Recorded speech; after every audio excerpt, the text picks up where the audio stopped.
Hello there! Welcome back to Yubi Studio and welcome back to Photography Basics. Thanks for coming back for our second session, and in this session I'm going to talk about some really basic vocabulary words of camera and photography that I use a lot. And according to that, I will be talking about my camera settings in manual or how to adjust them. So if you're ready, let's get started. To begin with, the really simple camera terms that I had to learn myself, I'm going to go through it in a really easy way. So first, lenses. There's prime lens, which it means it cannot zoom. There's only set focal length, and it's usually lens for portrait lens or creative lens that can't zoom because they have a set mirror that is really good quality for portrait lenses or creative lenses. And second would be zoom lens. So it would be lenses that can zoom, and it's usually with wide angles like landscapes or any other standard lenses that you can get in a kit lens. And for full frame and crop frame camera, I learned this by experience buying them. Full frame means if I capture something in the image and the sensor that's in the camera, it's full frame, so it captures 100% what it sees through the lens.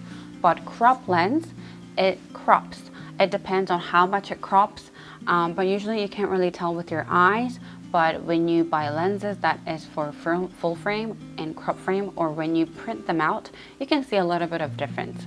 But later on, as I moved to professional photography, I use a lot of full frame cameras because they have the full quality of what I see directly to the image. Second is what we need to know in camera settings if you start to set them manually when you take photos. There are a lot of settings, but I'm going to go through only 3 of them, and I'm going to metaphor by explaining with our eyes, how we see subjects with our eyes. So first is ISO. ISO is like our little cell pigments in our eyes. It's like little dots in our eyes that we can be sensitive to light and color when we see something. So if the ISO is higher, it means our eyes or little cells in our eyes become more sensitive, which means we can see more light, means more color and more details. So as ISO is higher, usually the photograph is brighter and a little bit more in detail and in color as well. And secondly is the shutter speed. So shutter speed is like our eye blinking. So it's easy as it is. If we blink faster, there's less light that comes in. If we blink in a really slow way, there's more light coming in. So that's easy as that. And thirdly is our f-stop. So f-stop was the last thing that I ever understood after buying many lenses, and I can metaphor by squinting or opening our eyes really clearly. So as the f-stop is higher, it means our eyes or the lens, it squints a bit more like this. It's like when we read something and we are not able to focus, we squint like this, right? And we can focus. But we can see things in detail because we squinted. So that means as the f-stop is higher, we can see things more in detail. But if we open our eyes a little bit more, we can see a lot of things, but because we opened our eyes a lot, except for the subject matter that is focused, outside of that, it's kind of blurred. So with lenses with lower f-stop, like prime lenses and portrait lenses, they have a really good bokeh or blurriness around that. And last tip about our vocabulary is, as I just mentioned, is bokeh. Bokeh means the amount of blurriness that you can see in a photograph. So if a subject is focused and whatever is not focused around the subject or behind the subject, the blurriness is called bokeh. This vocabulary I never learned off manual book or textbook. I had to learn it by experience or talking to other photographers, so you should know that. It's bokeh. The manual settings that you can start on your photography, I'm only going to talk about 3 things again. And first is a shutter speed.